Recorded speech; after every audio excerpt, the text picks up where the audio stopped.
आजम खान ने ऐसे कौन से अपराध किए हैं कि उन्हें इतनी सख्त सजा मिल रही है? कुछ तो किया होगा, कोई तो अपराध कमिट किया होगा।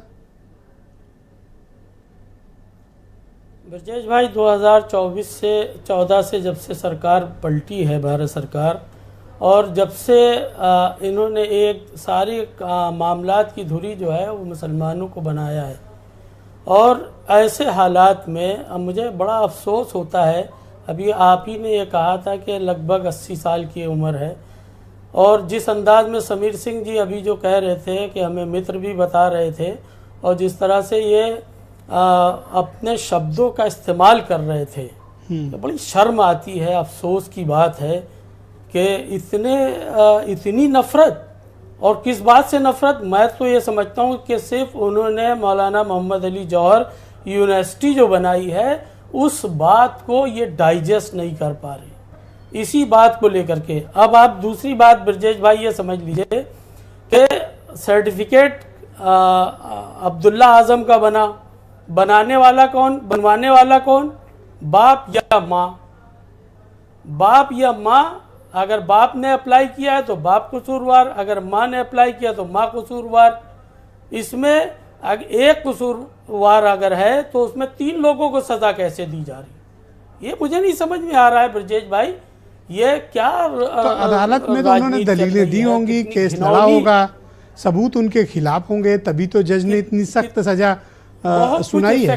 उस धारा में जितनी सजा हो सकती थी सब सुनाई है। ब्रजेश भाई बहुत कुछ इफेक्ट करता है, सरकार का मंशा बहुत कुछ इफेक्ट करता है, बहुत कुछ असरअंदाज होता है।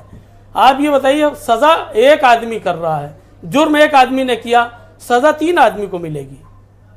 गाली मैंने दी तो मेरे बेटे को, मेरी बीवी को सजा दी जाएगी। कि दस्तखत वगैरह रहे कहाँ का न्याय है? फाइल में प्रोसीडिंग होगी, ऐसे थोड़ी हवा में कोई सजा हो जाएगी। है ब्रजेश भाई, मैंने भी सर्टिफिकेट बनाए हैं। तमाम लोग आते हैं भाई, कोई भी अप्लाई करता तो खुद अपने बेटे का अप्लाई करेंगे, या अब्दुल्ला आजम ने अप्लाई किया तो उसकी सज़ा बाप को कैसे, आजम खान ने किया है तो उनकी सज़ा बेटे को कैसे, उनकी अम्मा को सज़ा कैसे?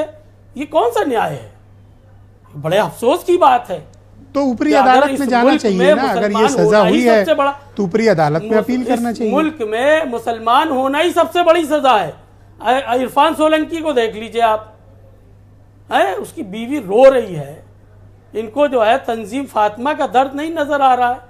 बरेली में जो है वो मुसलमान एमएलए होगा तो उसका पेट्रोल पंप तोड़ दिया जाएगा। अब तो नहीं तोड़ा जा रहा है ना, अब तो उसका ठीक चल रहा है। ये तमाम अब तो उसका ठीक चल रहा है, अब तो उसका ठीक चल रहा है। ठीक नहीं चल रहा है, ठीक नहीं चल रहा है ब्रजेश भाई, ये सिर्फ टारगेटेड है। मुझे एक बात का बड़ी हैरानी होती है, पॉलिटिकल सिस्टम में आने की बात है।